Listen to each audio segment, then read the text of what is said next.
Hi YouTube, this is Darkon633 and today is a review of the Transformers Legend number 17, Blackarachnia. Now Blackarachnia is based on the Beast Wars rendition of the character, but it's actually utilizing the Transformers animated Blackarachnia mold. So I know a lot of fans, when Blackarachnia was first announced, it looked pretty close to the original Beast Wars design, and it kind of just had a lot of nods to it. Obviously, there are a lot of major differences throughout the design, but just as a standalone Blackarachnia, I think it looked pretty close to the character, and it would have looked well to be retooled into Blackarachnia. It wasn't obviously until recently where that finally came to be. Now anyways, we'll take a look at the box, and since this is the Takara Tomy kind of style boxes for Transformers Deluxes and various other releases in the Transformers Legend line, it is pretty good reminiscent, I think, of the old Beast Wars style boxes they released in Japan, or Beast Metals as they're known in Japan, and forgot what the original series is called. Bear with me here. It has Beast Wars logo, the Japanese logo anyways, and Transformers Legend down here as well. Shows Blackarachnia and a profile photo of her. Shows another photo of Blackarachnia on the side, and the transformation between the two designs. So, it's a pretty decent box. We'll now take a look at the Blackarachnia figure. Now, I know some people have already mentioned this, but the figure was made kind of inaccurately by the way that they manufactured it. It does have a lot of problems with the chest pieces having a lot of problems of aligning and so on, but it's okay, I guess. It's not the worst I've ever seen. We'll take a look at the weapon here, which is just a repaint of the original weapon, but it does have a slight reminiscence of her blaster, since it even has the hook that she used, but obviously it was in a different color since it was more of a electrical wire. We'll take a look of the figure without the weapon in her hand there. And then we're going to look at the articulation points. Articulation-wise, it's pretty much the same thing as the animated mold. Some parts on this one is a lot tighter on my version than the animated release that my brother owns. But some of the joints are a little bit looser than that one. As you can see, she does have a really nice head movement. So it can bobble up and down a bit. And she does have a ball joint on her head. She has really tight ball joints in her shoulders, which allow a great amount of movement there. And unfortunately, she still suffers from gorilla arm syndrome, where this is the way that the elbow bends, but her hand is in a sideways position, so that it's a bit ugly still. These pieces can turn due to transformation, and it kind of works better in this mode than it does down, like that. So instead of that, it goes like this to make it a little bit more close to her Beast Wars design. She does have joints in the hips, but as you can see there, mine is extremely loose. Now, it doesn't really affect her standing too much, but it does affect from any types of poses and so on, so it's a bit unfortunate there. She can swivel left and right on her legs there, bend at the knee, and feet can pivot a bit, but it's rather useless due to the loose joints, unfortunately. So that's pretty much it for articulation-wise, and she does actually have a waist joint as well. So there you go. Transformation is pretty much the exact same way as you would transform animated Blackarachnia, which I actually did not review on my channel. So this is the first time I'm going to be reviewing the mold. Anyways, we're going to pull down the chest pieces here. You're going to turn this entire assembly around so that this piece goes forward. You kind of need to fiddle around with the legs here in a minute, but first we're going to open up the piece here. Turn this around, and this is just an unfortunate way by the mold's design.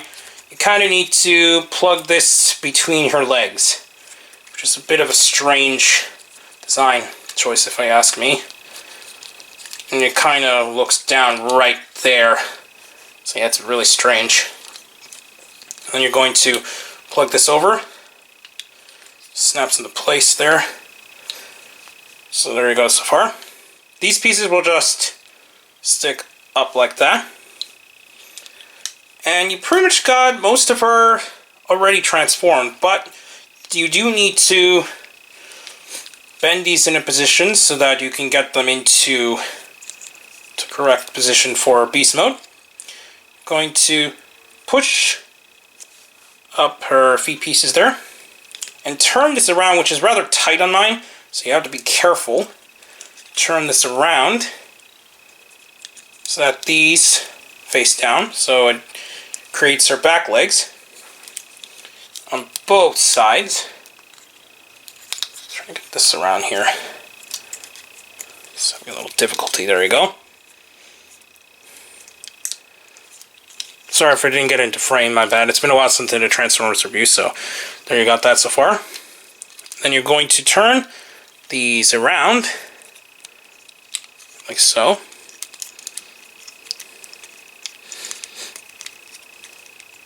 Just gonna get kind of stuck if you're not careful.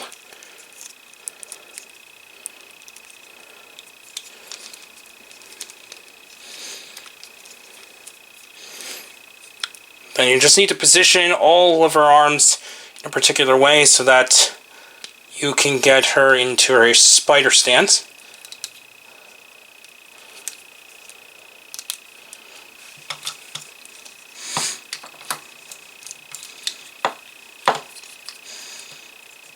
For some reason it's still kind of being a bit problematic. Get everything aligned here.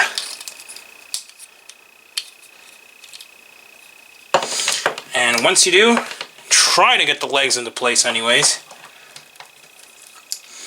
You'll have Blackarachnia in her spider mode. And that's just something that always bothered me about the animated mold, is that in this mode her legs, as long as you don't align them properly, she does fall over and she doesn't really support herself, which is a bit obnoxious.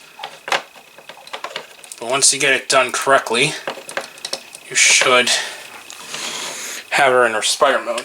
And here's Blackarachnia in her spider mode. Now, obviously most of the mold is still the animated Blackarachnia, so any issues and various other problems that the mold had originally is still present in this mode. She does have some articulation by the way that her legs have. She still has the same ball joints here and so on.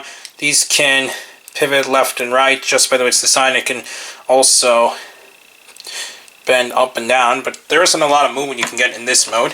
She does still feature the knee bends here, and it can kind of turn due to the way that the legs are designed. But that's pretty much it for articulation wise. This can actually be used back here, but on mine it doesn't really like to fit compared to the animated mold for some reason. Or this can actually plug into back here, and then it's supposed to plug in, allow you to do the spider kind of style. And it fits okay, but mine, it does have a little problem staying in, so we're just going to take this off to the side. And then that's pretty much it for Blackarachnia in her beast mode. Now, while Takara Tomy did their best to improve the mold, I still wish they kind of went through a QC check before the figure was released. The chest problem really is a bit of a nuisance, and the figure is still really good for what it is, and they did a really nice job changing the original toy into another rendition of the character without making it have too much nod to the original character and make it just look kind of strange. So I still think this is a really good take on Blackarachnia, especially the one from Beast Wars, and they did a really nice job creating the head sculpt, and just the way that the sculpt itself turned out was pretty decent, minus that little problem with the chest alignment. But I think they did a nice job once again for what they could do, and I still highly recommend picking this up. Some stores still have it. I got this from Ami Ami along with the Frenzy Rumble 2-pack, which to me didn't turn out as good. I'm not sure if my copy was bad or anything, or the fact that it went through some mold degradation, but you'll see that in the review once it comes up. But anyways, please comment and subscribe, and check out Hero Talk and the Gideon blog as soon as they reopen. Please check out me on Twitter under Darkon633. And check down the other channels down below, including the WW podcast and more. But for now, happy seeing you, YouTube.